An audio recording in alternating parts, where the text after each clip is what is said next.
They're twisting the text. They are trying to conceal its true meaning. We've heard, but their edits are shallow. The truth will out someday.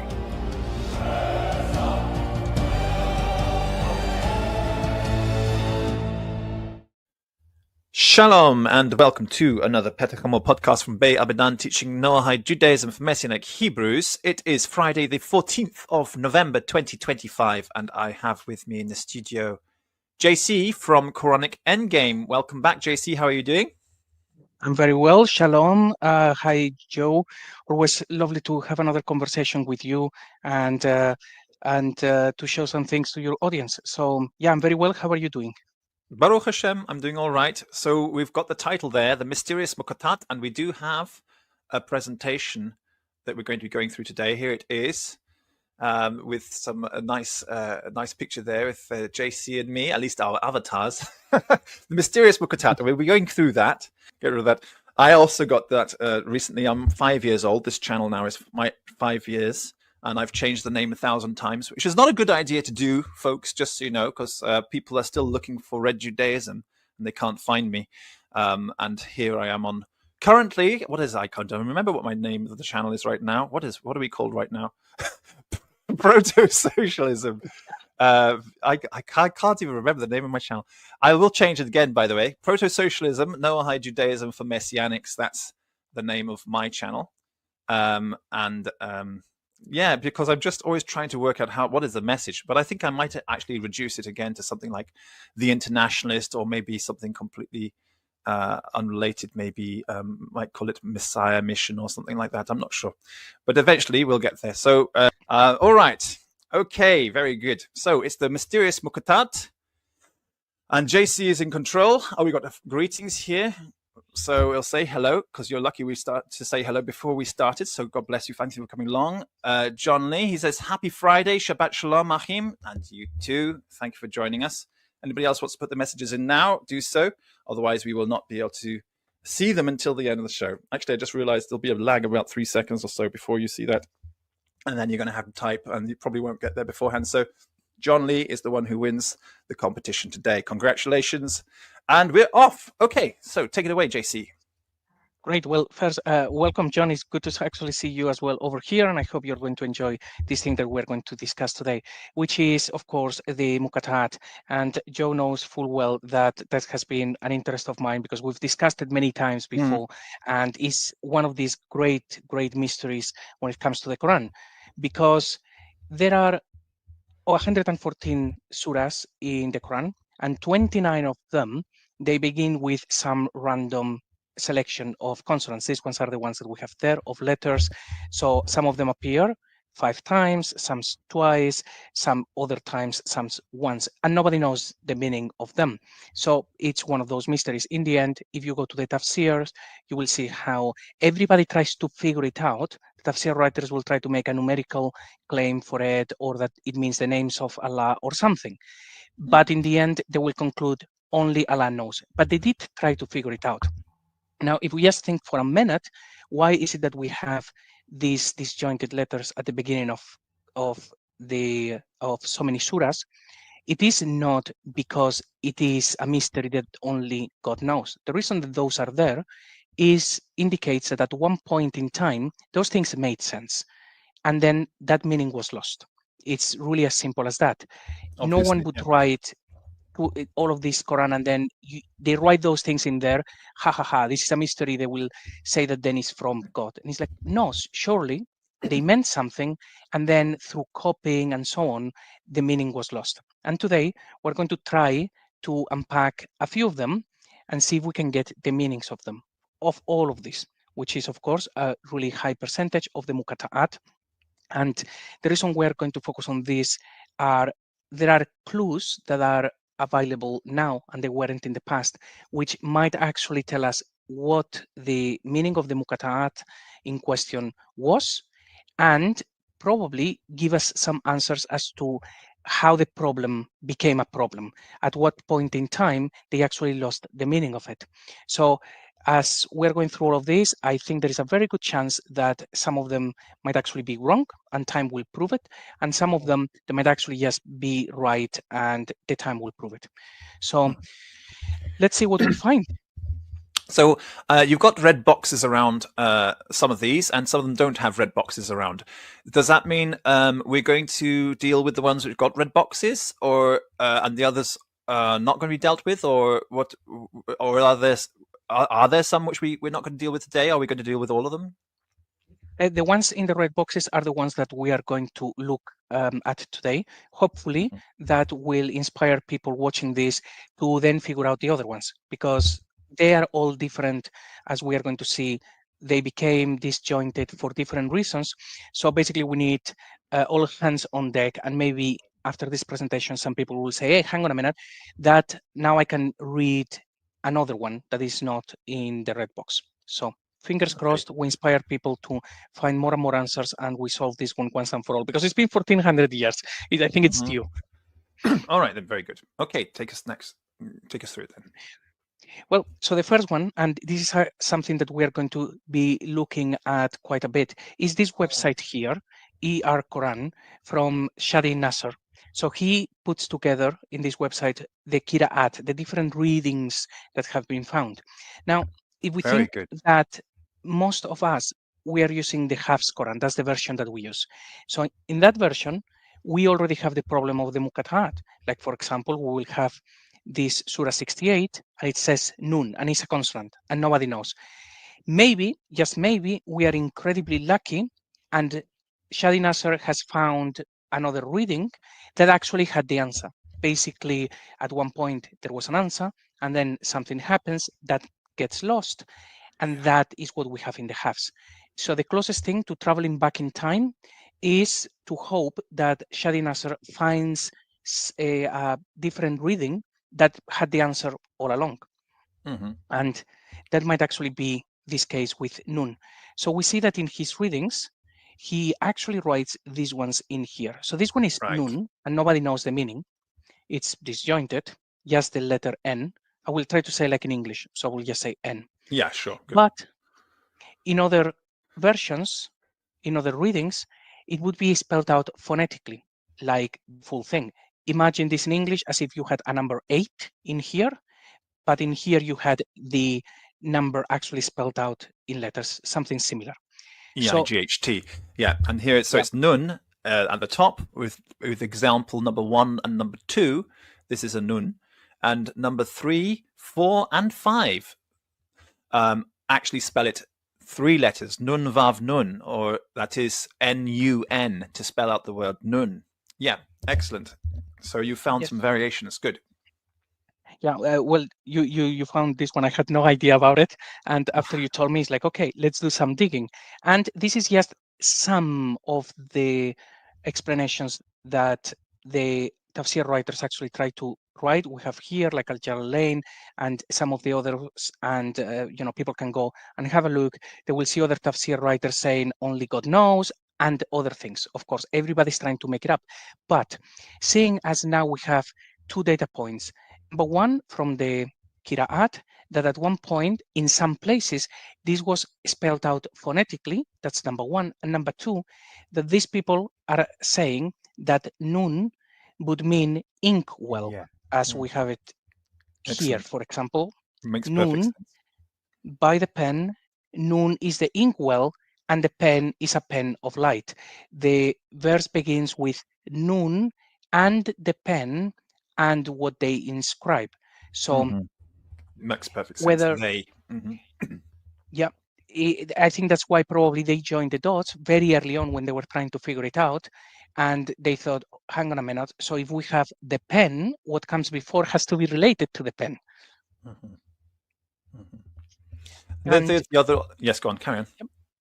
And that's like the 2 data points. spelled out phonetically, and also that would actually spell out a word. It wouldn't be some mystical sign. For example, the N stands for Nasara, or it stands for Nur. It's like, no. It was more clear and more basic. It was spelled out, and it actually meant a word. And then when time passes, it becomes, they lose the meaning of it, and it becomes just a consonant, and nobody knows the meaning ever again. Perfect. Very good. Right. Cool. So then with this in mind, we have another one. And I think this one is probably the easiest one to see what is very likely to have happened. So I spoke about this one actually with Joe, obviously comments for the audience about this one, because on this Qiraat, we see that it was also spelled out phonetically. So we had the S, the A, and then the D. And I had tried to figure out what word could it be if the actual surah began with the S and the D instead of just the D, what it could be. And Joe said, well, the obvious one would be Sadaq with a Q at the end, the kaf, Saddiq, because it's a very important word. So I think you're probably right about this. Let's try to make a case for it. Okay. That's what is likely to have happened. So this is the beginning of the surah as it is now. So we have Sad on its own, and then we have Wa, and then Al-Quran, and it continues. Great. So before, 1 second, why is this not working? Okay, here. So if we look at it without any diacritics, remembering that these things would have become disjointed very, very early on. That's the whole problem, really. They became disjointed. They didn't have the diacritics. They didn't have the dots. Things were very easy to be confused. So at the point when this was written, would have looked like this. So we have removed all of the dots and dashes and harakat and all of that. Now, when we add the D, as some of these readings say, so we don't have just the Sad, we have the Sad, and we have the D. And then the very next thing that appears is a Wow. This, without diacritics, it would have looked almost identical to this G in here, this W, being a Q, because they don't have dots. Right. So, well, also, there you go. Sadaq, exactly. Sadaq, righteousness. And the D, even to this day, it doesn't attach to what comes after. So there would have been a gap right here anyway. So you can imagine that someone writes this to begin with, and then because of his handwriting, there is almost no difference between the Wa, the Wow, and the Kaf. It's almost identical. By the time that it gets to the next guy, he thinks this is a Wa, and they separate them in that manner. So if we reverse engineer this backwards, we would get something a little bit like this. And I do apologize if the critics or something are a little bit wrong. Okay. And the meaning would have been something along the lines of something like that. The truth of the Quran, the possessor, the remembrance. And the truth, the Sadiq of the Quran, of course, if it is Sadiq, the Sadiq is in Judaism, of course. Remember, I don't speak Arabic. My pronunciation is Judeo-Arabic, and I read it as Judeo-Arabic. So the Sadiq in Judaic culture and tradition, the theory on this channel, if you haven't worked it out, is that I promote the idea that it was written by people with a Judaic background. And a Messianic Judaic background, non-Jews, Messianic Noahides, basically. And the Sadiq is actually the Messiah. So that is another way of saying referring to the Messiah, specifically Yesod, or the Sefer, one of the Sephirot, which actually sort of embodies the Messiah, is Yesod, which is the Sadiq or Sadiqut. Right. And when we actually look at Rasam only, it seems to be every single consonant. The only problem that then we had was this D, which is now attested through the Qiraat, through the other readings. So it just fits incredibly well. And in Arabic, the definite article would only be on this word. So if it had been the truth and the Quran or something like this, then we would have a definite article here. But in Arabic, it would be read something like this, like find the truth or something like that of, when the definite article appears only on the second line. But anyway, this would be maybe for Arabic speakers to look at this and say, okay, this would actually have worked exactly with the same rasam, but also changing some of the diacritics or the vocalization. But it does seem like the obvious answer should be the sad with the dal, and then this being confused with a kaf, and one probably solved. Here's an interesting thing. I think it was you brought it up last in some of our discussions in the past. I can't remember how many months ago it was now, but the idea that Quran may be from Karan, meaning the light which came off the face of Moses when he came down from the mountain, or sort of glory or light. And so here, the Sadiq of the light, the possessor of the remembrance, could also be a reference to Moses. That's another possibility there. Much of the Quran, when there is something vague like this, one could argue this is describing Jesus, and very often it's like it could be describing Moses. Yes, it's just that vague. So yeah, certainly. And that's actually those are the two main characters of the Quran, Jesus and Moses. That's what it's all about, really. That it's quite odd that the so-called the founder of Islam isn't mentioned, and the few times that the word Muhammad comes up in the Quran could be a reference to Jesus again. Each of those times. Yeah, very cool. So let's see if we can find others that point in this direction, or at least getting possible answers to this problem. So I think this one just fits very well. Another one that I think it should be somewhat clear, but there is a little bit of a problem, is this one, which is Taha. And even the surah is called Taha, and nobody knows the meaning.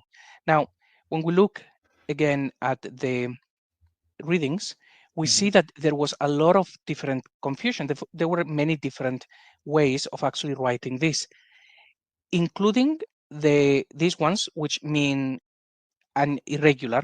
And if something is irregular, you know it probably contains the truth. It's just like this, because if this is the standard, we would still be having the problem.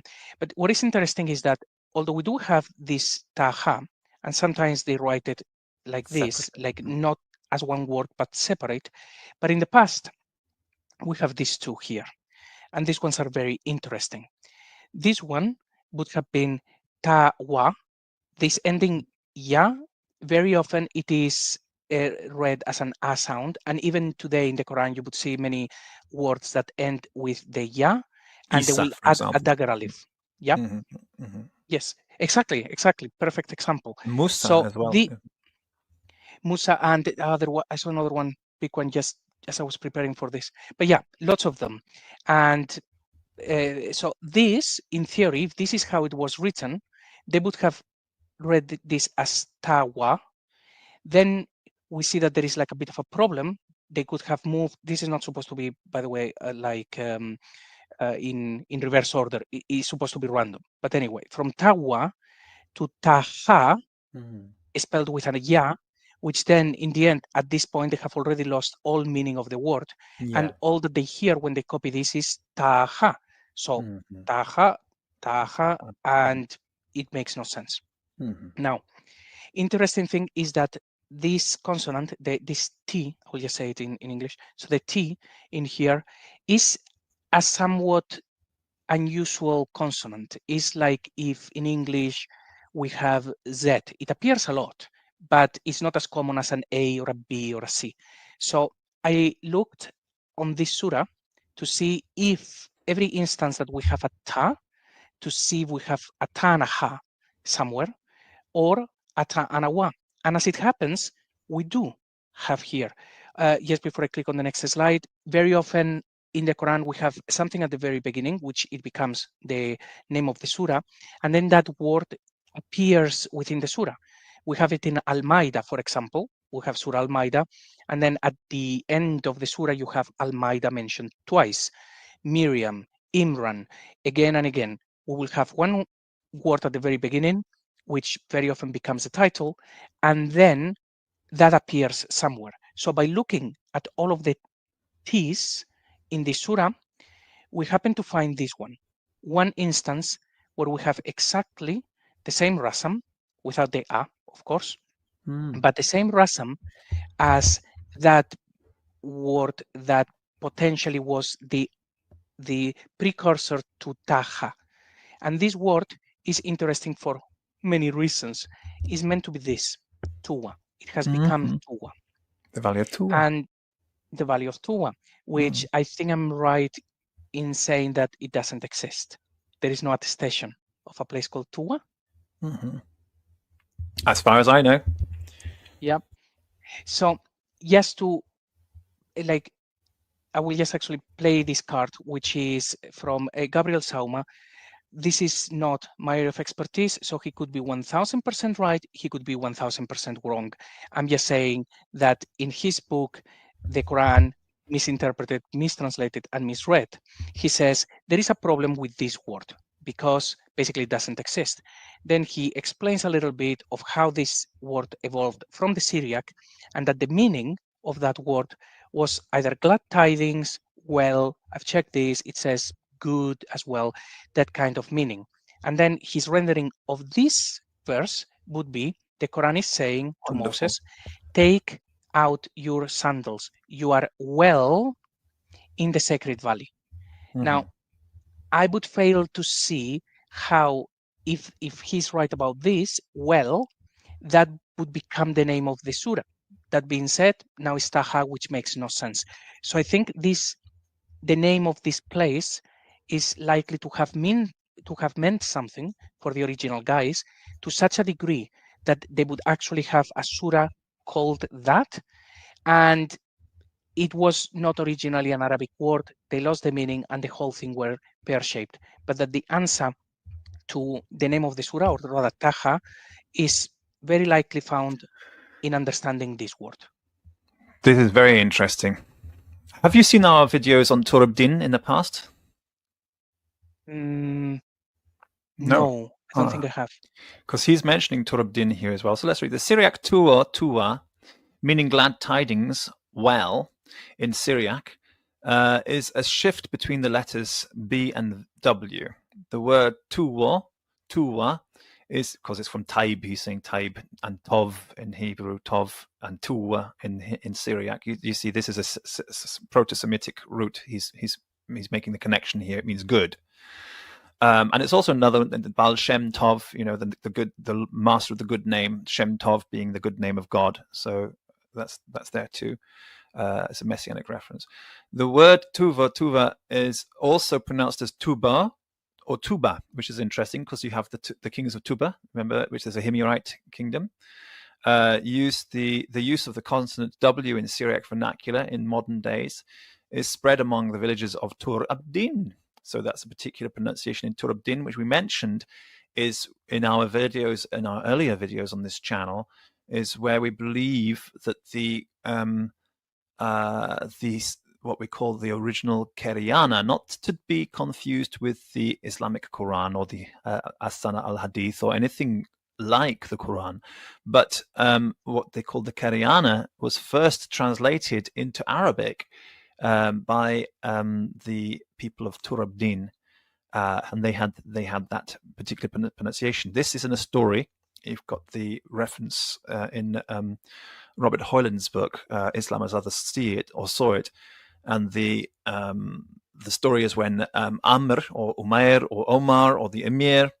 I think traditionally the Muslims like to say this is Umair, but it's anyway the ruler of the Muslims at that time, and it corresponds to the time of Omar, was converted to be a messianic believer, previously having no belief in Jesus as the Messiah at all whatsoever.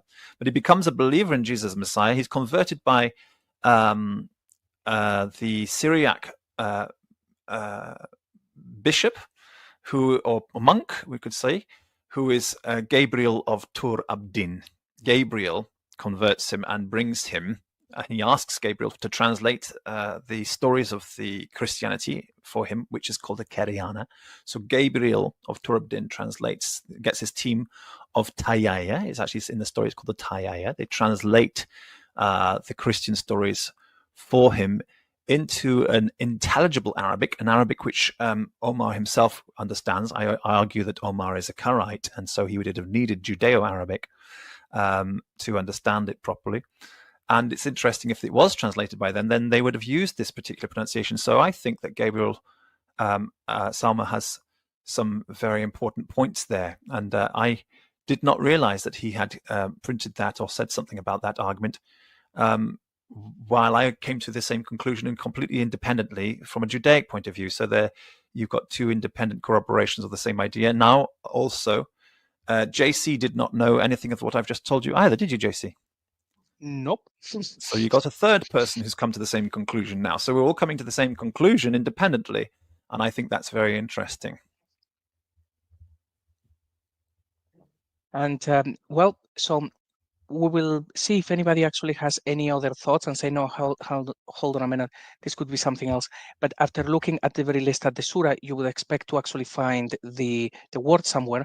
And it seems to actually not only match, then we have all of this information that we know the word was confused. There was a problem with it.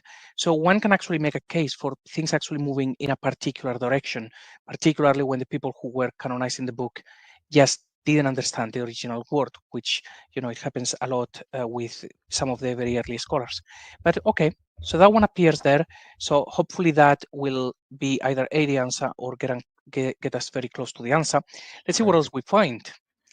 Very good. So this one appears Tasin Mim, I'll say TSM. So this one appears twice, that is in Surah 26 and in Surah 28.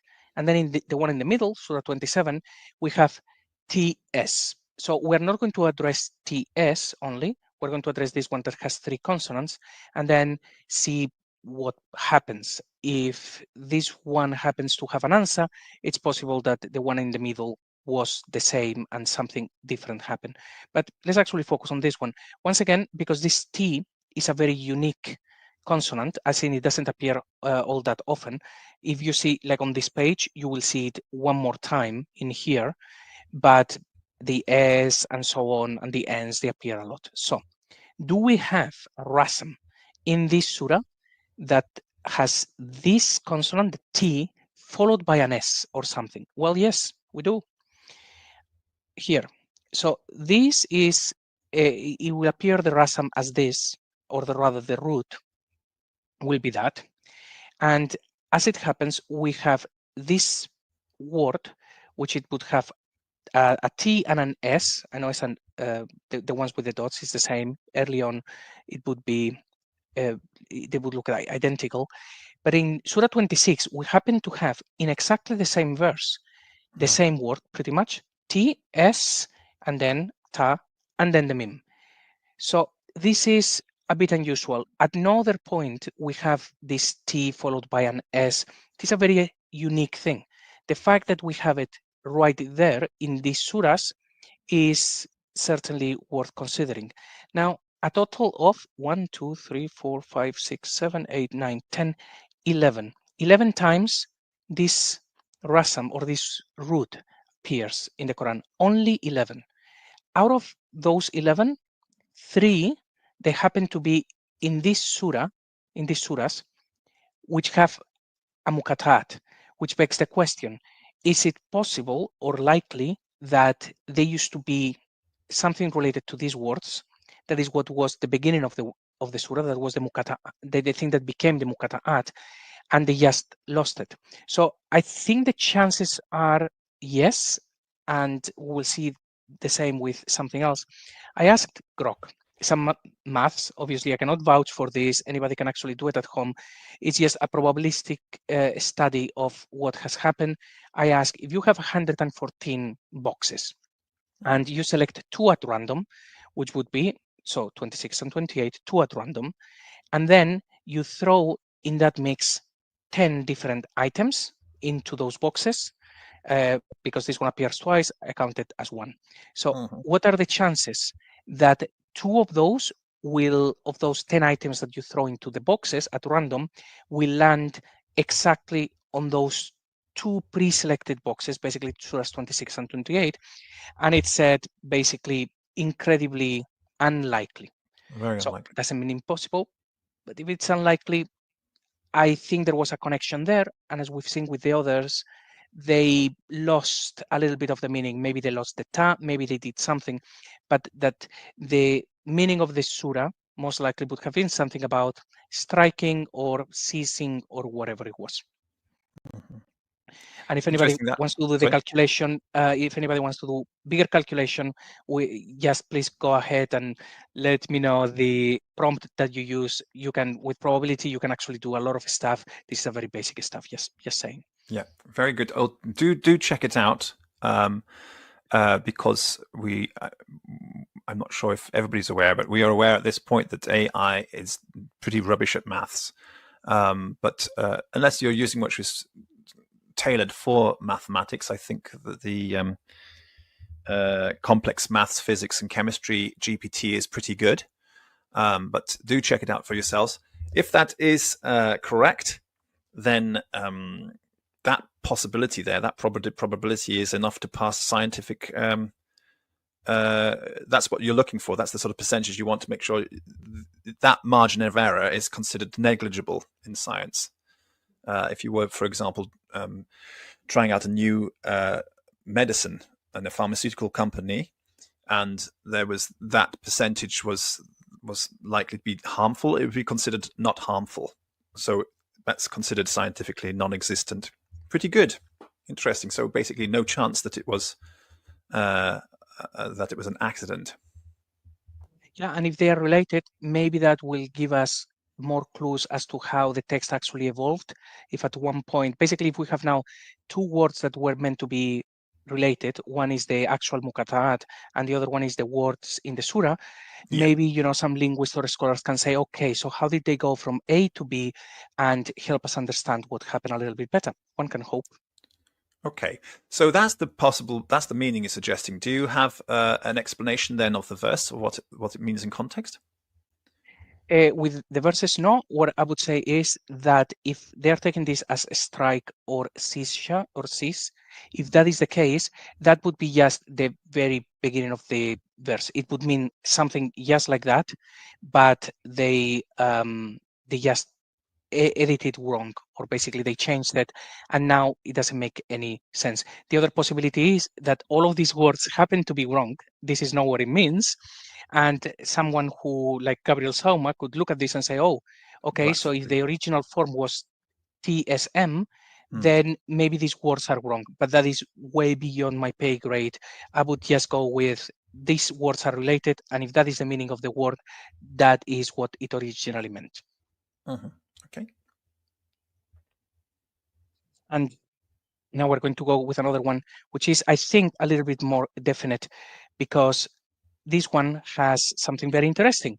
We have Hamim, which appears in 6 different surahs, and then one of them happens to have an additional tag, which is this one. I will just read it as Ain, I'll read it as ASQ. So HM in 6 places, and one of those, it has a separate one, ASQ. When we look at the different readings, we see that, fine, lots of them are as they appear now, HM, but some of the previous readings, of course, as always, irregulars, the H would still be the H, and they put that one in there. But then the Mim is a little bit like we've seen with the Nun and with the Sad. We've seen that they used to write it out phonetically. And that's quite interesting for a reason we're just going to see in a second. And then the second one, it seems to always have been the same, except at one point they dropped the Ein, which I don't know, find it a little bit weird. I don't know if you have any thoughts about this one, Joe?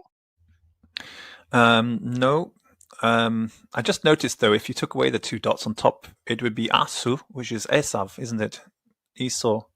But that example of the 2 dots missing is not given. And I'm not sure what Shak could mean in this situation. So no theory here. Okay. Well, let's see if we can actually find out words that are related to this. So the main thing to actually bear in mind is that this was spelled out like pretty phonetically at one point, and then it just became 2 consonants. Right. So as it happens, this is an actual word in the Quran. And we have it right here. And I'm going to show a few more. There are, it's hamim. And here is the root. It appears 20 times. 20 times. Great. Written like this, obviously without the space, which in the Qiraat is quite easy to then say it just got separated quite early on.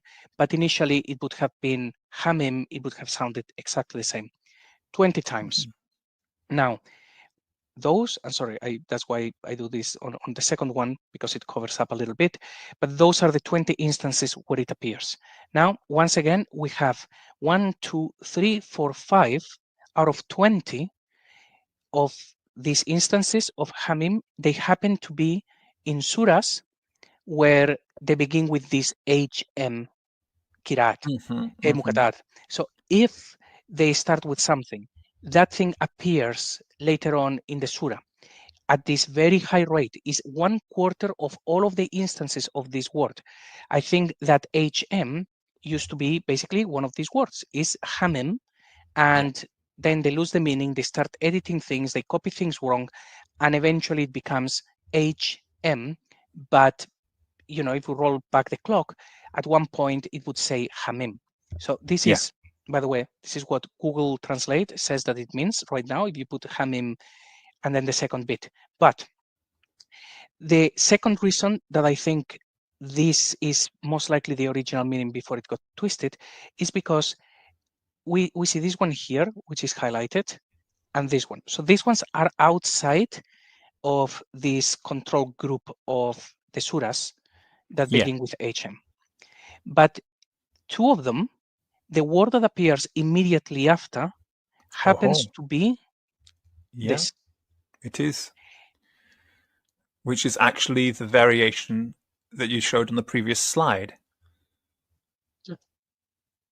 And, well, what are the chances of that? Well, a number of things. Imagine that this second word was a very common one, like Allah. You would say, hey, you cannot actually draw any parallels by a word being written before Allah, because Allah appears thousands of times. But this word is not a very common word. According to Corpus Quran, it appears 4 times only. We have them there. And out of 4 times, 2 of them, they happen to be written immediately after hamim. So these 2 in here, they're these 2 highlighted here. So I think the chances of this being just a coincidence would be beyond astronomical, and that these words are all related. These words here are meant to be the word that became a disjointed Muqatta'at, and the HM happen to be HM, hamim. And when we look at, again, grok, I know this is very bad, but just like to show as well. So I said, what happens if you have 114 boxes, the surahs, and then you pick 6 at random, but they are chosen consecutively, and then you throw 20 items. You can have 1 or 2 in those cases. What are the chances of 5 of them landing in that select group? And the chances are basically just very close to 0. And this is even without taking into account this other thing. That calculation doesn't take into account this other word, this other rasam appearing twice out of 4 times right after hamim. So I think the chances are probably very, very slim. Yeah. Right. So this word is it means festering and percolating, and can mean something which is, of course, a festering wound. But you can also say festering devotion or percolating devotion. When your love festers for something, it becomes more intense. And the love also is passion as well, or devotion, passion. That's why it's boiling and hot. You see, something is boiling hot. So you've got festering devotion as a kind of a concept here. Or percolating, bubbling away, devotion, which is getting deeper and deeper and deeper. So that's a very nice concept. Intimate love, they've translated it there. Yeah, and the way that it appears in all of the other surahs, one could see how it would make sense. It's talking about a descension of the Quran, something like that. So if this is strong, something like that, it could make sense.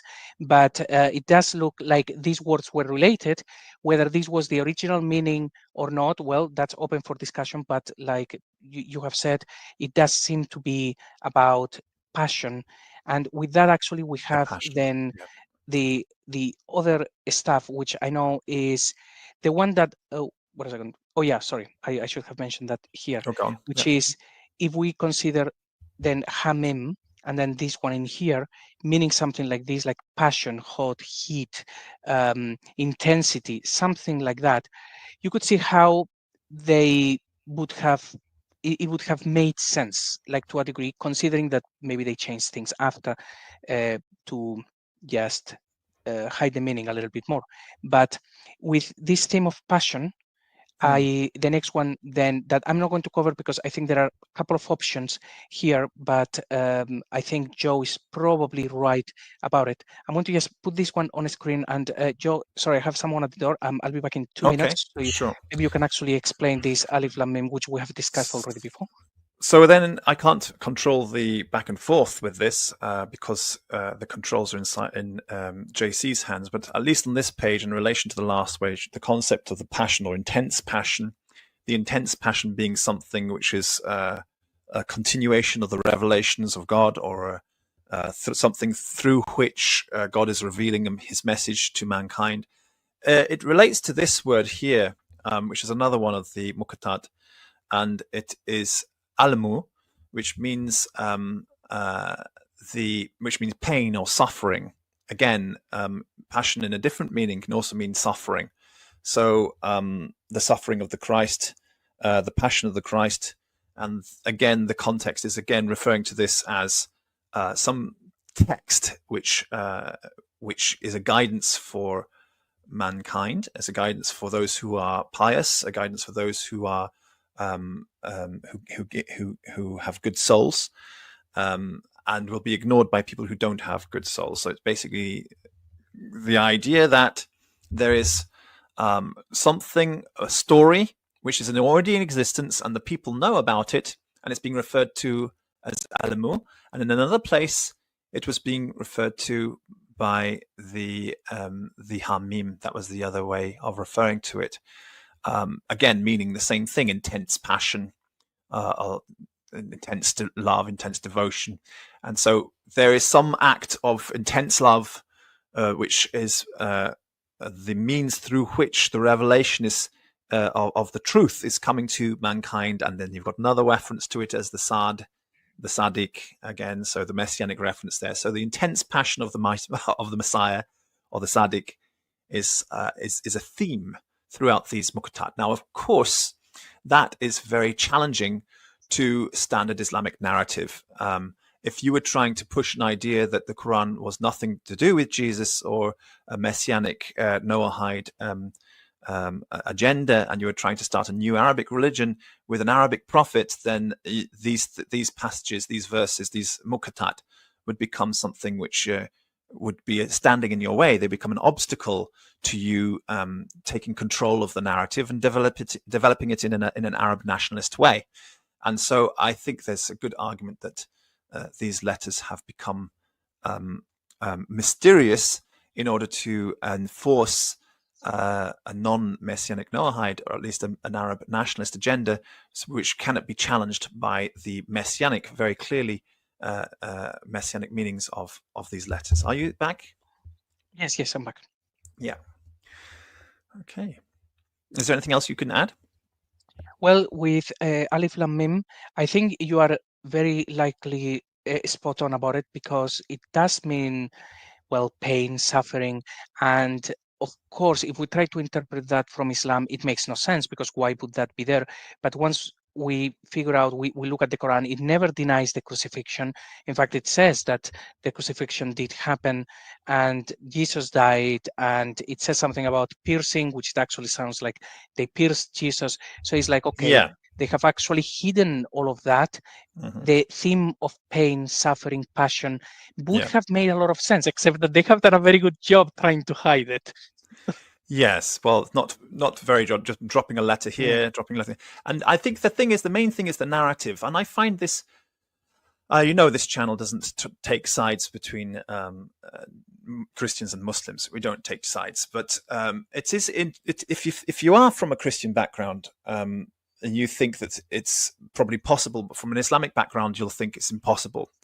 But Muslims have often pointed out to Christians how they believe a point which isn't biblical or isn't in the New Testament, but it's taken for granted that that's the truth. And the Muslims will be tearing their hair out trying to point to a Christian that this verse clearly says such and such, and the Christian says yes, but you've got to understand it in context. But the same reply goes back then. If the Muslim understands that about the Christian, that's what the Christian can understand about Islam right now with these verses. It's clear, it's there, it's in front of your eyes. But the response which is going to come back from the Muslims is no, you don't understand. You have to understand the context of Muqatta'at. These are mysterious, these are mysteries, and nobody can challenge or question them. But if you could just open your eyes, each of you, and see through the other's eyes, try to put yourself in the other person's position for once, you will realize that this is a strong argument.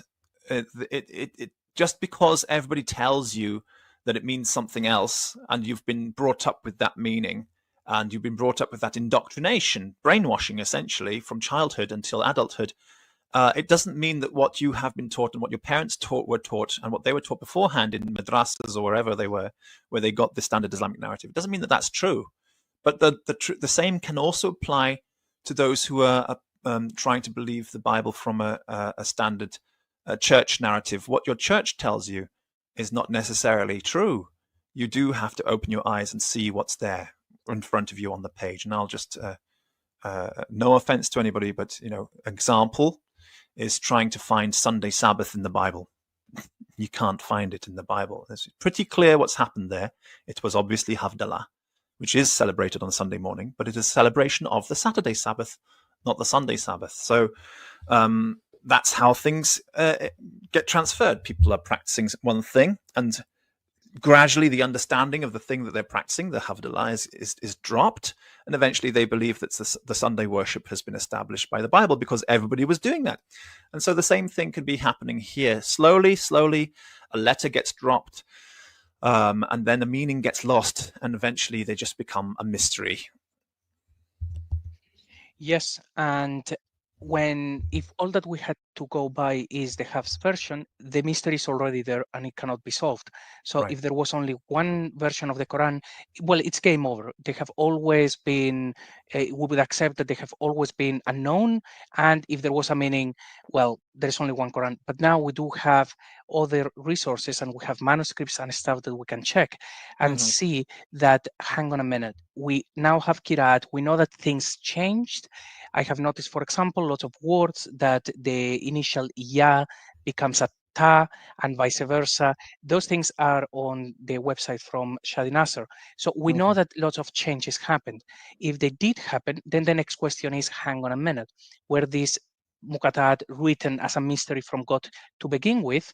Or maybe, just maybe, they actually had a meaning and they lost the meaning in the translations. So I think now that we're having all of that evidence, there's a good chance that some Muqatta'at will never be solved, but there are others that by looking at other readings, the answers will be there waiting for us, like looking through the looking glass back in time and seeing what was happening in the 7th century, something like that. Very good. And then another reason why some of the letters could be dropped from the examples which we've shown here is a system of encryption, which was used in the olden days, especially amongst Jews, when you would write a letter to somebody and you wanted to make sure that you received the letter from the person who sent it to you. You would agree ahead of time with your friend that you're going to write to, or your important contact that you're going to write to, that you would have a certain code that you would both understand, and that would be mainly how many times a particular letter occurs, or group of letters occur throughout your text you were sending to them. So you would write out your text, and then you would alter your text and write it out a second time, dropping out or adding in occurrences of letters to make sure that the final number of those letters would add up to a multiple of, say, 19. This is not magic. This is straightforward, simple, and easy to understand, that anybody can do this. For example, and the clue to the 19 would be, for example, a little phrase at the beginning of the letter, like, for example, Bismillah ar-Rahman ar-Rahim, which has got 19 letters and the letters add up to a multiple of 19, which is basically a way of encryption and saying this letter, you have to look for the multiples of 19s of particular letters, and they will be a multiple of 19 because you've got the 19 letters up there. And so you will find, and a lot of research has been done on this by groups of people called 19er, Muslims called 19ers and submitters. You will find that the letters of these Muqatta'at often occur a multiple of 19 times throughout the Arabic texts. And that's another indication that the reason why sometimes the spelling is a little bit odd, we've seen a letter drop, is possibly because it was encrypted that way in the first place.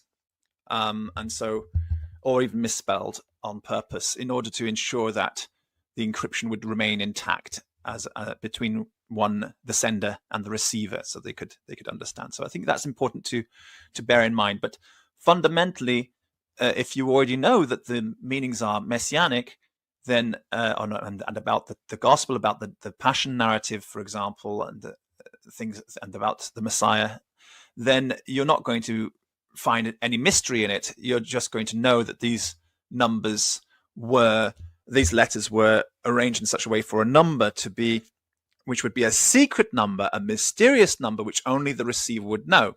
And so gradually, I mean, these days, you don't want to reveal your encryption key to just anybody. And if somebody's coming to your looking through your computers and doing an audit, and they come to a certain file and say, "What's this?" And your answer is just going to be, "That's my encryption file."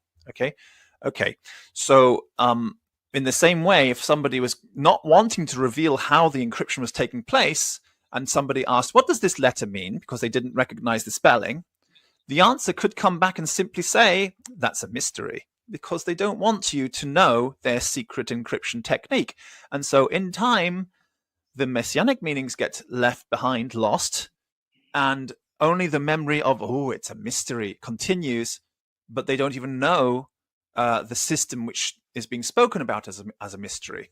So the system which is being spoken about is a system of counting the numbers. Every letter is a number in Semitic languages. Every Semitic letter is also a number. So you count the occurrence of these numbers, and you will add them up, and you'll get a multiple of 19, and you will recognize that this text has not been tampered with, for example. Unfortunately, the 19ers, the Muslims who are the 19ers and the submitters, and there's no offense intended here, but we don't take sides with any particular sect, except for Messianic Noahides, in which case we're completely on your side. And everybody else is wrong, because this channel, my channel here, is biased. I have a bias, and I don't hide and pretend that I don't have a bias. Just think that it's the correct truth this way. But nevertheless, those 19ers and submitters will go too far then and try and look for the multiples of 19 everywhere in absolutely everything, to the point where they actually delete verses from the Quran in order to fulfill their miraculous 19 thing, which they are obsessed with. Well, they used to, until September the 11th, when there were 19 hijackers, and suddenly the submitters and 19ers became completely silent on the internet and didn't talk about the number 19 again. But anyway, I'm not saying that they were guilty of September 11. It's just that it was a very unfortunate that their obsession with 19 turned out to be not always a very positive thing. All right. Yeah, I think actually you're absolutely right when you say that we shouldn't actually take sides. I think we need to upset everybody in equal measure.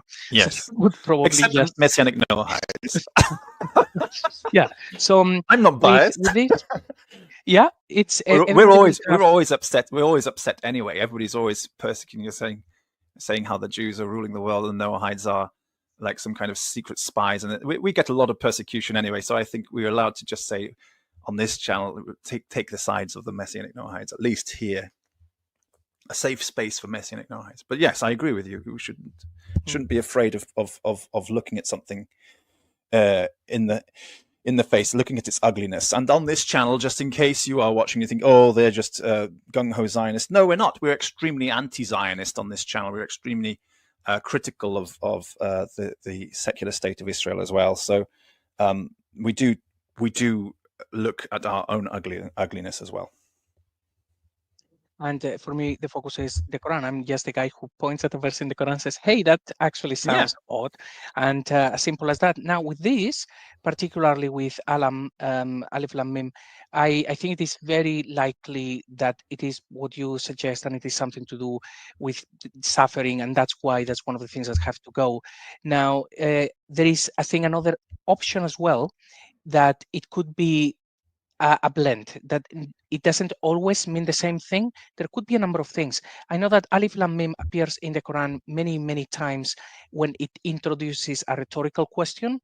And it is possible that, for example, say out of these 6 instances, 4 of them actually meant pain, but then the other 2, they actually introduced a rhetorical question.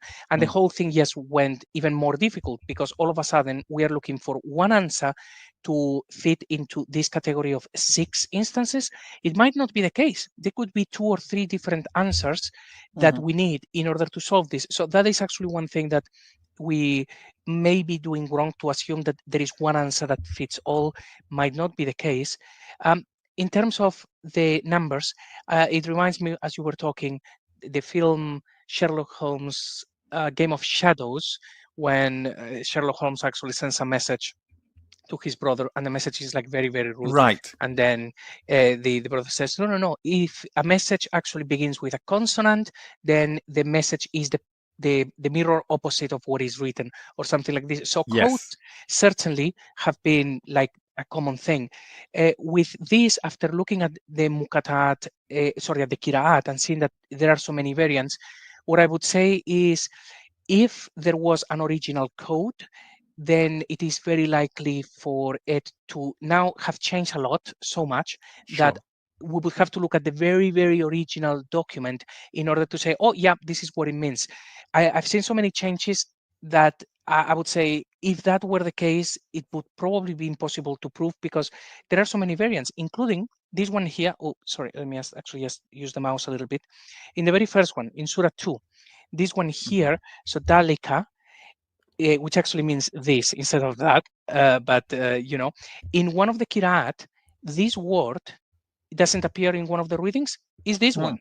Is about sending the Tanzalu, sending something down. So it's like, okay, yeah, which one is the original? Which one should we look at in order to understand Alif Lam Mim? Or was this a distraction? Or was the other one a distraction? So there are so many variables that makes me think, okay, if it was a code, it's just going to be almost, very difficult to prove. Like, I'll use another example. The Quran has 6,236 verses. And it's like, well, it would be very easy to say, okay, so 6 at the beginning, 6 at the end, and the 2 in the middle is 2 and 3. So that's 2 times 3, that's 6. It spells 666. Oh, you see the proof. This is the Antichrist or something. And it's like, it's numerology. It cannot be proven unless we found a manuscript from someone saying, hey, from Al-Hajjaj or something, saying, hey, I made sure that all of this added to 6,236, so that people figure it out. It's like, if there is no proof, it's just a very happy coincidence, but just coincidence. So that's why when it comes to these numbers, it's like, it could be, but it could be just a coincidence, like you said about the hijackers. Maybe it had something to do with a particular belief. Maybe it was just a coincidence, and then we are reading a lot into it. As humans, we do it with animals. We look at animals and we anthropomorphize our own feelings into the animals and think, oh, look, the animal is doing something quite human. And it's like, no, we are reading that in a place that there isn't. So humans were very good at doing that. I try to put my hands up and say maybe, but I wouldn't actually bet on it either way, because could be just a big coincidence, could be the truth, and it's certainly beyond my pay grade to come down one way or the other. It's very important, yes. But the when you try to put just so you know, with regards to the 19 code, you try to put it into a computer. I did this actually. I used to enjoy doing this. I knew about it a lot when I was younger. When was it? 1998, 1999, that sort of time. And would just put all the letters into a computer as number values, so that we knew what they were supposed to be. And you will find, sure, there are sometimes a verse where it's absolutely true, but not every verse always, because exactly the text has altered over the centuries. Now, this idea that the letters of the Quran haven't changed, letter for letter, word for word, there's no change for the past 1,400 years. This was never a concept in Islam until, by the way, and we have to emphasize this, until the 19ers, or the submitters as they call themselves, came along. And they're recent. They followed somebody called Rashid Khalifa, who was an Egyptian mathematician in the 20th century. So before he came along pushing the Hafs and saying the Hafs hasn't been changed letter for letter, word for word for 1,400 years, nobody in Islam said that. That was not a standard part of the standard Islamic narrative. It's something which grew from this unusual sect of Muslims called the 19ers and spread to all the other sects of Islam because they like the idea that there should be some kind of mathematical miracle in the Quran, rather than actually checking it out properly for themselves and working it out. That it could be useful to help understand, passages which haven't been changed, which have been changed, but they didn't want to look at it like that. They took it as a dogmatic approach to try and just say everything is perfect and hasn't changed for 1,400 years. And of course, that is untenable position. It's a position which does not exist. It's not true. It's simply not true. There are instances of that, but it's not true all the way throughout. And usually the instances where it's possible are very simple instances which are very easy to manipulate by human hand or human brain to work it out and to write it out like that. But the ones which are more difficult, then you had things like Rashid Khalifa actually omitting two verses of, I can't remember, it's Surah 2, I think it is. He deleted two verses from Surah 2 and said, these two verses don't fit with my mathematical design. Therefore, I am actually God's messenger who has come along to purify the Quran by deleting the verses which have corrupted it. Something like that. Basically, that was his line. And you get these 19ers following him as a kind of a new messiah figure, and that's how it goes on.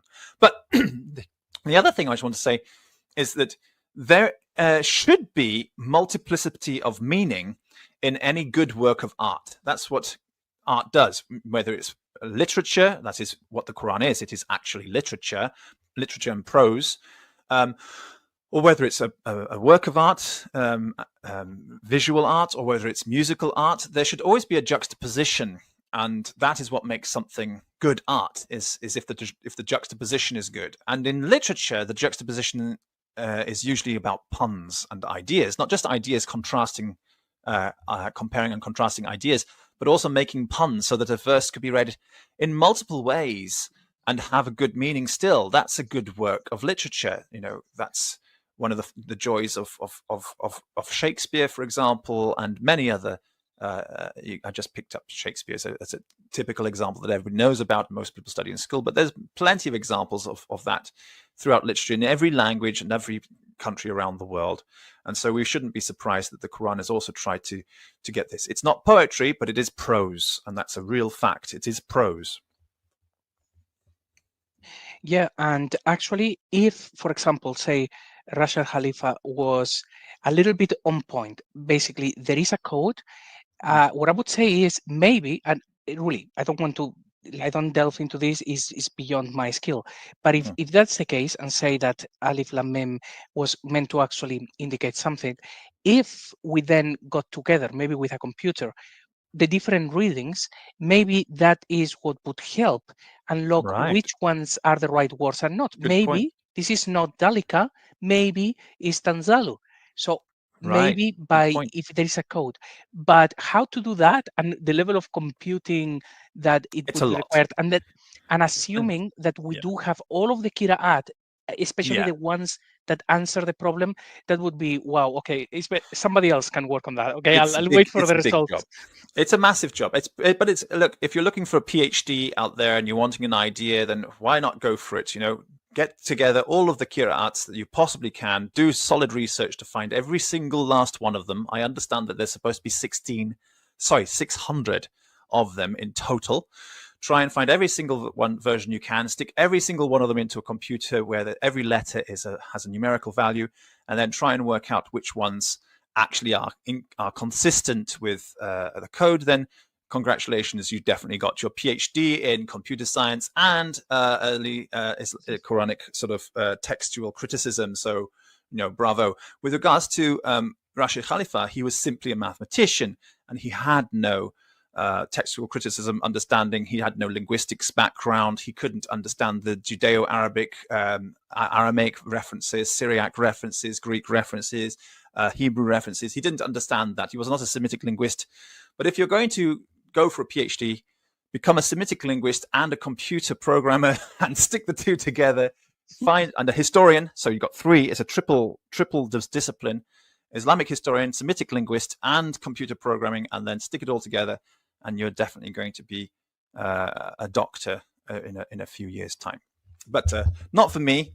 What about you, JC? No, I think that's actually, I'm past the age of actually going Yeah. through that trouble. I will wait for the young and bright generation Yes, to figure those things out. I will just try exactly. to send them in the right direction if I can a little bit, and then they can do the heavy lifting.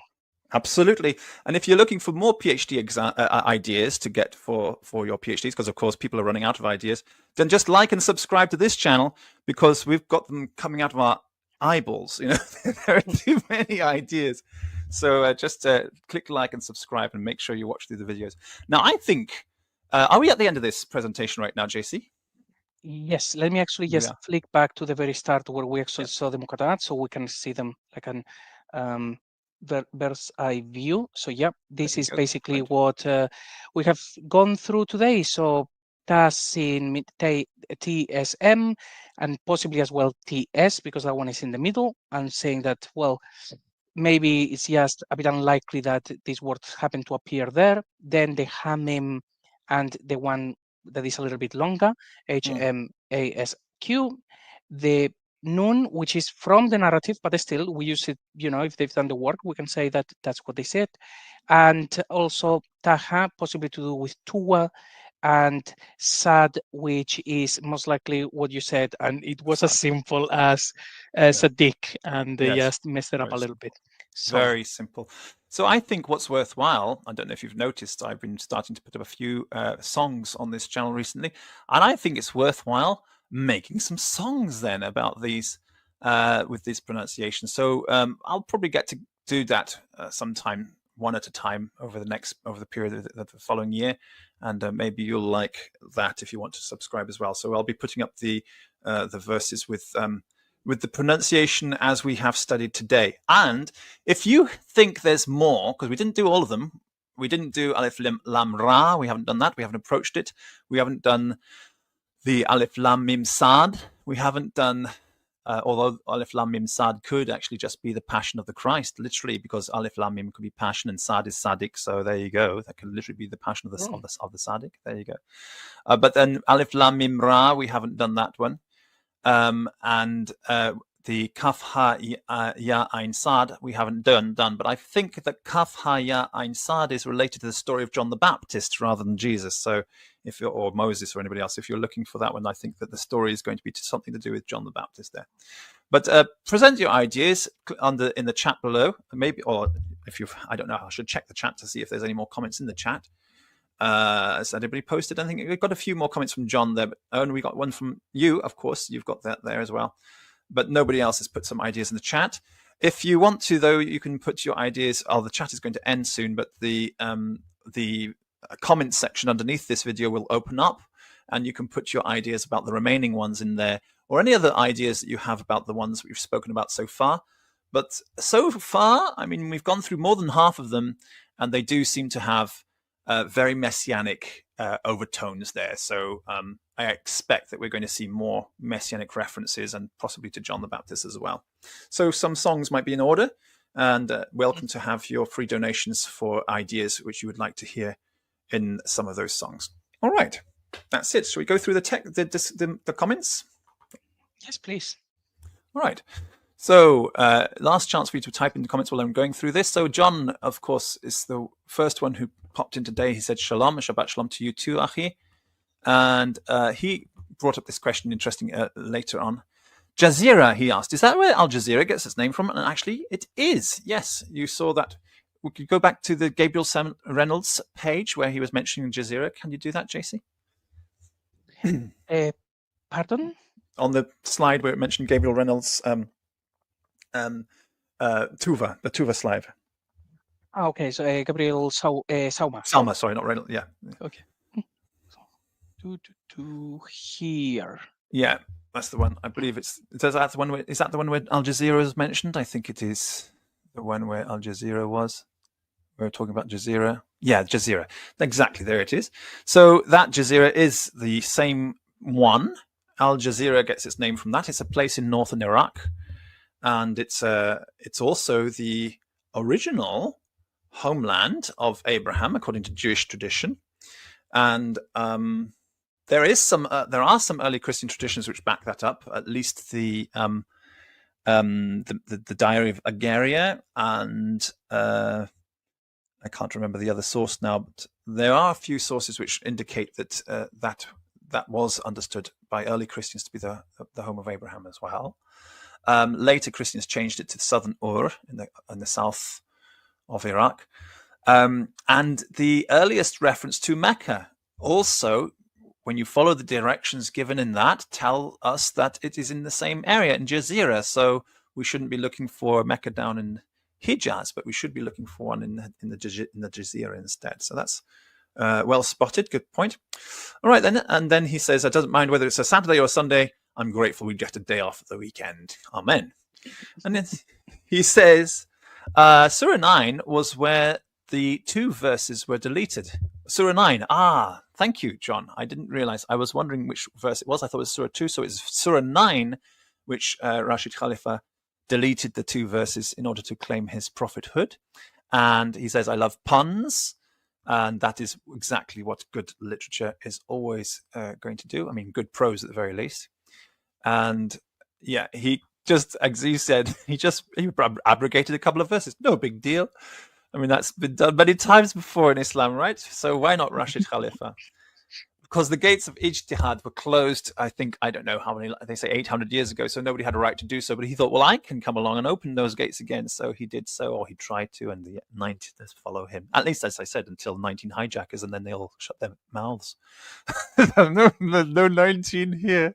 Please don't investigate us. I'm sure that they were not the ones responsible. I'm not implying that or suggesting that at all. They're pretty peaceful people. They're pretty modern Muslims, and there's nothing really much wrong with them. But except they actually even challenge the standard Islamic narrative a lot of the time as well. So, I don't have a problem with the 19ers. It's just that it was an unhappy coincidence for them. Except that I think that they were pushing 19 so much around the world that other fanatical groups of Muslims also came to believe that 19 was a sacred number, and so they could have chosen to have the 19 hijackers as a result of Rashid Khalifa's work. So well done, Rashid. Okay, that's sarcasm, by the way. I'm not saying congratulations. I agree with this September 11. Okay, so he said, he abrogated and said, trust me, bro. Exactly, that's what they always say, isn't it? Trust me, bro. Wallahi. So, Deacon Yossi, I've always wanted to ask you this question. What became of the Essenes? As you said before, the descendants of the Pharisees are the rabbinic Jews. Who are the descendants of the Essenes? Well, you know what? The descendants of the Essenes are actually the rabbinical Pharisaical Jews. They became what we call the Hasidim. So the Hasidic Jews are actually descendants of the Essenes. Do not imagine for a moment that the Essenes were Christian, as you understand Christian. They did not believe in... there was only one group. There were 3 groups of Essenes, but there was only one group which believed in the virgin birth and the sort of a more divine Jesus than than the other Essenes, and they were called the Gnostic Essenes, or Essene Gnostics, which were basically Noahides who were previously Gnostics and had been converted to Noahides by the other Essenes. And the other Essenes were essentially Hillelite, Hasidic Jews, and the Hasidim descend from then. That line comes down. They descend from the Essenes, and this was argued by two Pharisaical Jews. One is Elijah Soloveitchik, who was very famous, comes from a very famous Lithuanian Pharisee family, and the other is Rabbi Harvey Oscar Falk of blessed memory, who died not so long ago, several years ago.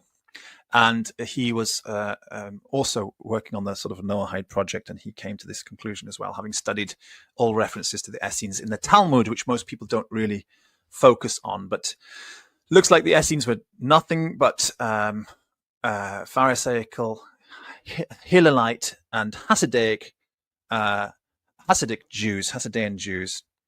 Somebody's trying to find out where the cat is, and they have just identified the cat is in the room with me. Everything's fine. So they shall close the door and leave me alone now. That's fantastic.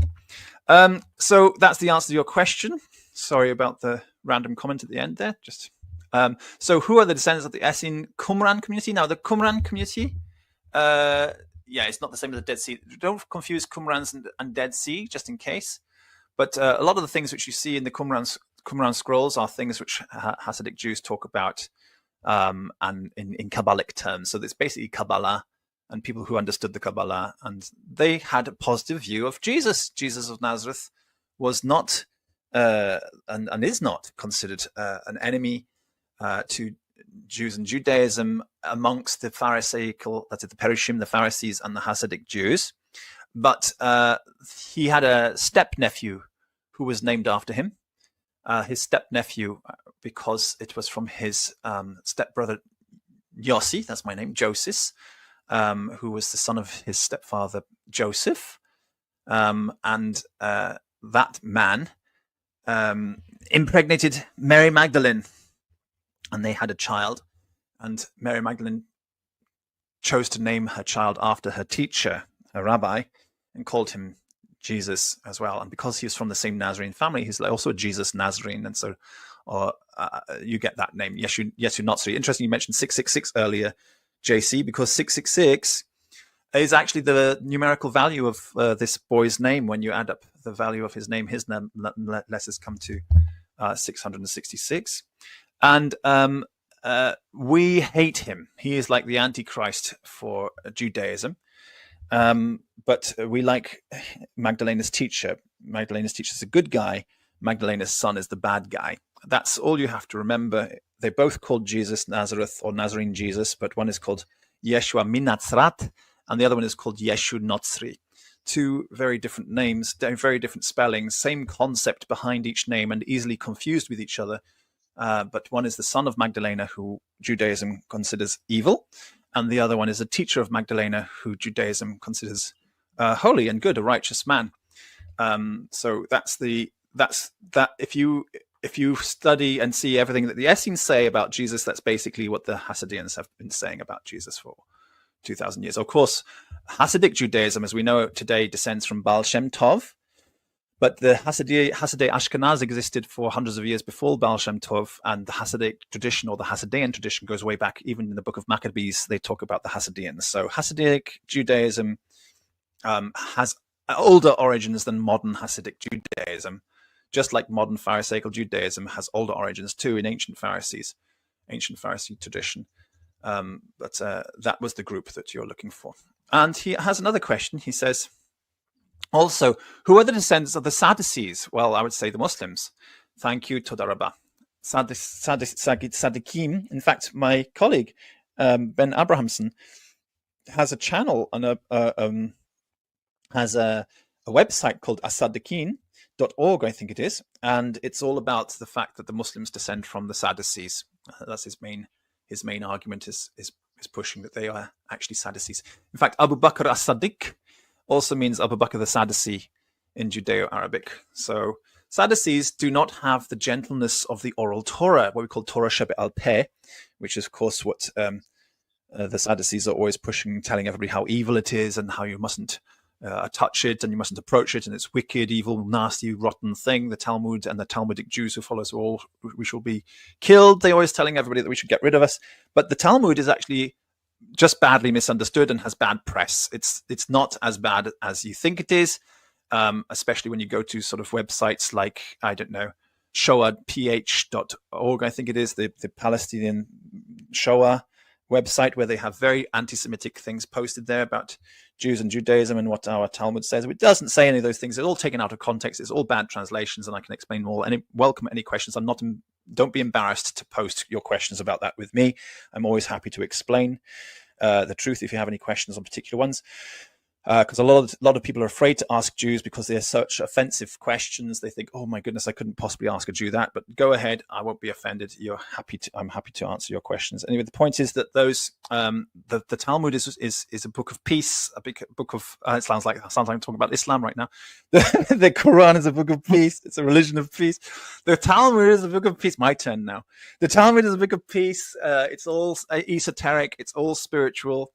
And it's all about softening the blow of the Old Testament. Because if you follow a religion based on the Old Testament alone, a sola scriptura Old Testament religion, you're going to be a bloody psychopath, to be honest. You know, it's absolutely horrific. It's a very, very nasty religion, which you'll get out of the Old Testament alone. And that's what the Sadducees did. You have commandments to go into the land of Canaan, the land of the Holy Land, the land of Israel, we call it today, or Palestine, and you have a commandment to go and kill every man, woman, and child, and all of their animals, and to burn down all of their trees. I mean, that's the sort of religion we're talking about, the Sadducees following. And then that's exactly what these Sadducees did in the 7th century when they went and invaded the Holy Land. They basically went and killed all the Christians, man, women, and child, and all their animals, and burnt down all their trees, and sowed salt in the land. So, that is the religion you get when you follow the Old Testament alone, a sola scriptura Old Testament. It is a psychotic religion. It's a very nationalistic and unpleasant thing. The Talmud is what we call, like, if you remember that song, "A spoonful of sugar helps the medicine go down." It's literally the same with the Talmud. A spoonful of Talmud helps the Old Testament go down. But the Sadducees are very violent, aggressive, and zealous people, and that is the group out of which Islam emerged. And Sebios makes reference to these people, how they came into power and took control of the Arabs and then went and invaded the Holy Land. And we see in Islam, what's his name? Lloyd de Jong is an expert on the Sharia of the Shafi Sharia, and he will tell you what kind of a horrific religion the Shafi Sharia depicts, but it is no different at all whatsoever from Sadducee Judaism. It's the same religion. Everything that Lloyd de Jong will tell you that the Sharia says concerning Islam, the Shafi Sharia, that is the religion of the Sadducees. It's no different. It's not just a close, some people say, well, Judaism seems quite close to Islam. It is, because Judaism is close to Sadducee Judaism. At least it's both Judaism, and Sadducee Judaism is identical to Shafi Islam, which is going to make some people say, there you go, the sola scriptura Old Testament is the truth. We don't want to have the Talmud because it's diluting the truth, and it's a wicked Talmud which is taking away the truth of kill everybody who you don't like, basically. And so you're going to get that kind of fanatical person out there. But my recommendation is you ignore them. And if you're a Shafi, I would also say, change religion fast right now, because you're on the wrong path. And if you're Hanbali, you're even worse than the Shafis, because that's pretty psychotic. But try and come back to something more rational, more Noahide, and more Talmudic, that is oral Torah, softened with basically, the New Testament is just the oral Torah. There's nothing different from the New Testament and the Talmud. So you will be a better person, and life will be a nicer experience, and the world will become a better place if you go down that path, I think.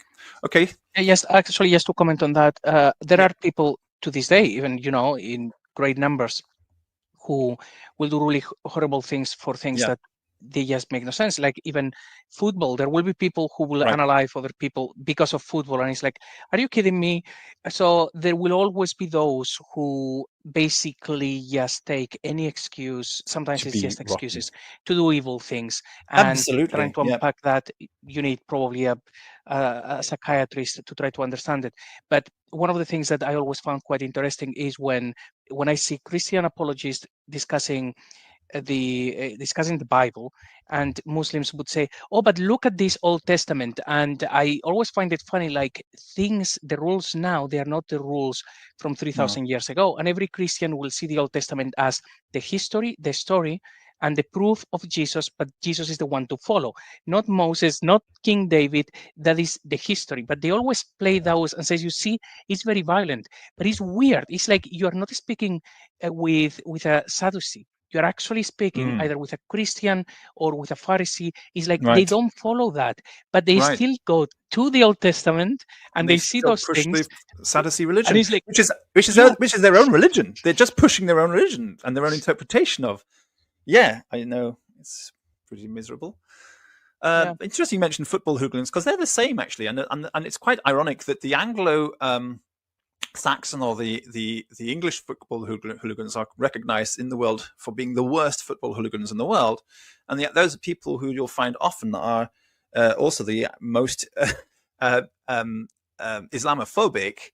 And it's ironic because they're the same character, whether you are a football hooligan who's an Islamophobic football hooligan, or whether you're an Islamofascist who wants to take control of, say, for example, the United Kingdom or Europe.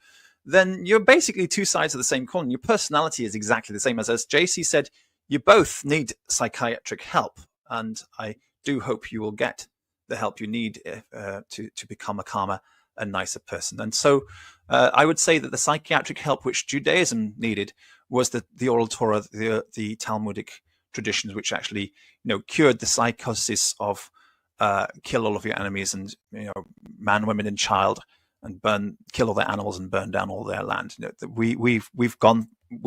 Our religion is a very old religion, and we've gone through that psychosis, and we've come out the other end, and we are mellow now. At least the scribal Pharisees are mellow now, and I hope that everybody else will do the same. The New Testament is a good source for the same attitude, and Islam is lacking that. They don't have anything to soften or mellow it out. But perhaps the way to do so is to go back to the Noahide origins of Islam, and to focus on the New Testament, and to focus on the oral Torah, which is in the Quran. There's so many quotations of the Talmud in the Quran. It couldn't possibly be written by a group who didn't have knowledge of the oral Torah. And so if you want to improve your understanding of the Quran, instead of following psychotic Sadducees and their interpretations, nationalistic interpretations, how about going and reading the New Testament and also the oral Torah to learn how to soften the blow, and realize that, for example, when Peter is told to kill and eat all the animals on the sheets, and he realizes, this refers to the Gentiles, he doesn't go down to Cornelius, kill him and eat him. He goes down to Cornelius. He goes down to Cornelius and baptizes him. And this is considered to be a fulfillment of the vision of the commandment from heaven he had, where God told him to kill and eat all the Gentiles. So I just hope that when Muslims read a verse which says, kill the disbelievers wherever you find them, you'll say, I'll do it like St. Peter did with Cornelius then, and you'll take a peaceful approach to it rather than actually, St. Peter wouldn't have dreamt of going down and killing Cornelius and eating him. It wouldn't have crossed his mind. It was clearly symbolic and spiritual meaning. And if you want to take that sort of view on the Quran, you're going to have a nice religion. But if you take an oral Torah, and oral Torah is the same, we take that concept as well among the scribal Pharisees. To kill literally means to convert. It's literally the same meaning as St. Peter was taking in that. So scribal Pharisaical Judaism plus the New Testament believers, like say the Anabaptists, who I promote on this channel. I'm remembering their birthday this year is their 500th anniversary, and I got that little picture on my channel this year to remember them. If you've got scribal Pharisaical Judaism and the Anabaptists, you're going to have a peaceful, nice world, and everybody's going to be singing Kumbaya and being very happy together. And if only the Muslims would also say, you know what, we've got to get rid of this Sadducean approach to our religion, and we've got to go back and find out what the oral Torah interpretation would be. I'm sure it's going to be a very nice solution. Okay, I'll move on to that. He says, some songs would be awesome. Yeah, I'm hoping to do some songs. And he says, sorry, I hope this is an okay question, but recently on Gabriel Said Reynolds' channel, there was this scholar talking about Huri. This scholar defended the sin interpretation, the standard Islamic narrative interpretation. What's your understanding? Well, we have a different opinion, don't we, JC?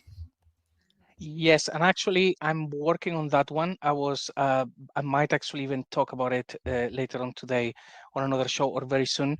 There is a lot more to that story. I think I will say at this point, I don't think it's talking about Huris. It was never about that, and the Quran is not talking about you getting women in paradise. But that's probably going to. I'll speak about my You findings. don't want to spoil it, yes? Well, just stay No, it's tuned. yes. We're going to do it Yeah. soon. It's a good one. Yeah, there is it's not, I don't want to spoil it. I want to not say something and then having to correct it like 5 minutes later. But yeah, we will talk about it. I think, yeah, it has nothing to do with women. Nothing to do with women. Oh, you could give. Can I give a hint? Can I give a hint, please, JC? Yeah, of course. Okay, so the hint is, have a look at the dots around the word. Okay, that's it. Okay, that's the hint. Yeah. Okay? Yeah. Because I won't say anymore. I think it might jump off the page. All right, so there's the hint. Stay tuned, like and subscribe, and we will do another one of these when we can, when we're feeling healthy and up for it. And he has one more question here. He asks about the cheeky question: what's your perspective on the megalith Esther Hadassah in terms of historicity? And I say, well, it's 100% completely, totally true and historical. Why are you even bothering to ask the question? The answer is everything is got layers to it. Every story has got layers, and if it's a good story and it gets the point across, then Baruch Hashem. And if the full details were not exactly the same, then hey, who cares? As long as it's a good story, that's the most important thing. The story is revealed, and that's all that matters. But I do believe that Judaism does believe that Persians. I mean, this is Judaism as opposed to the state of Israel, right? But we do believe that Persians are our closest relatives. Even Netanyahu thinks he's some kind of messiah for the Zoroastrians. You know, he thinks he's doing something good, and he's going to liberate all the Persians by destroying the Iranian government. That's a very different interpretation on the same thing. The same theme, but my interpretation is leave them alone. They're our brothers and they're our sisters, they're our cousins, because our belief is that so many Persians actually did convert to Judaism in the past that we are very, very similar in terms of music. I have a Persian piece of music, a piece of Persian poetry, which I recently put up on this channel, and that was performed by me with a synthesizer and pumping it through AI, of course, and my family, because we have Persian connections as well. In fact, the word Yiddish comes from Jiddi. Jiddi is actually the I know it sounds like an insult for Jews in Polish and Russian, but that term for Jews in Polish and Russian, that's Jid, comes from Jiddi, which is actually the term for Persian Jews. So even Yiddish language means something to do with the Persian Jews because they were regarding us as Persian traders. So we have always had this kind of link with Persia and Iran, and you can see that in our music, you can see that in our culture, you can even see that when you stand side by side with me. And I was having a very wonderful conversation with a man who did not know that I was Jewish, and he was thinking, you seem so Iranian. He was saying to me, I was like, oh, thank you very much. And we were getting along. He was an Iranian man, and we were getting on wonderfully until, of course, at the end when I had to reveal that I was actually Jewish. And then he was so like thunderstruck. His face was so upset. And unfortunately, he never got back in touch with me again, which is sad because I really got along well with him and I really enjoyed his company, and we thought we had a lot in common. And it's nice to see that. So we're very similar people, Persians and Jews, in reality. Even Kurdish people recognize that. A Kurdish ethnic composition, the genetic composition of Kurdish people is almost identical to the genetic composition of Jews. So, you know, we do think that there has to be a reason for that. If at the very least, one group of Persians converted to Judaism and the Jews descend from that group of Persians, then the story of Esther has a truth in it, doesn't it? So that's my answer to your question there, John. Thank you for it. No problem. And it's not cheeky at all. And he says, Shalom vebrucha and Achim and all watching everyone, he's saying greetings to everyone and shalom v'chesed aleichem. So, and you too, thank you so much. God bless you all. I hope you enjoyed the show, and you'll be back for more music in the shorts. If you want to click on this channel's shorts, you can see some of the music we've been releasing. Got some nice Hebrew songs there, which you can say for Havdalah. We've also got some Quranic verses there, which I'm hoping that well, they're quite popular actually. Some of those Quranic verses about basically about how you have to believe in the books, the previous books. You have to believe in the previous books, folks. I don't know how you can say you're a Muslim and not believe. I was, I believe in the Bible, but not the one that you've got. Well, the one we've got is based on the Septuagint, which was in the hands of the people who were alive at that time when the Quran was written, and which existed for hundreds of years before that time. So we have the same Bible. Which Bible do you believe in? And I suppose Manichaean Bible or something like that, something completely random. All right, that's all I got to say. Have you got anything to say? No, just, well, thank you very much for the conversation. It's been great. And I hope that this inspires some people watching to either find things that will enhance these arguments and then prove that some of these Muqatta'at, now we can solve them, or prove us wrong and then find out the true answer, because in the end, we care about the answer. If something that we've shown here happens to not be the final answer, hopefully someone will actually notice and say, okay, no, this is exactly what it meant.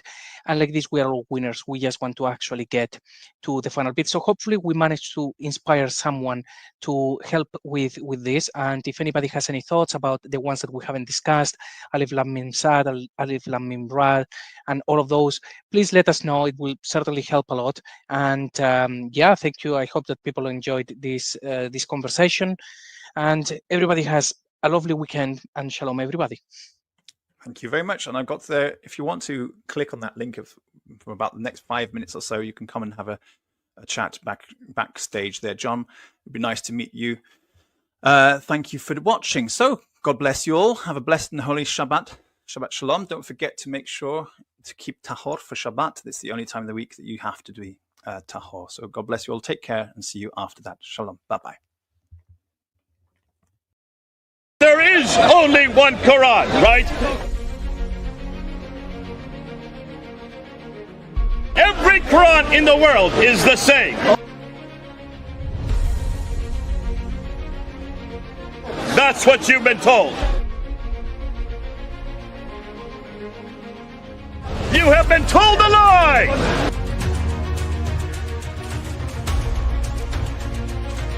26 of the Quran. 26 different Qurans!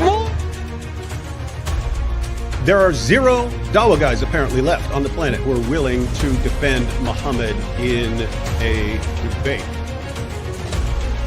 Everybody can go and read it. This is a book full of mistakes in Arabic, in the grammar, in the spelling, in the pronunciation.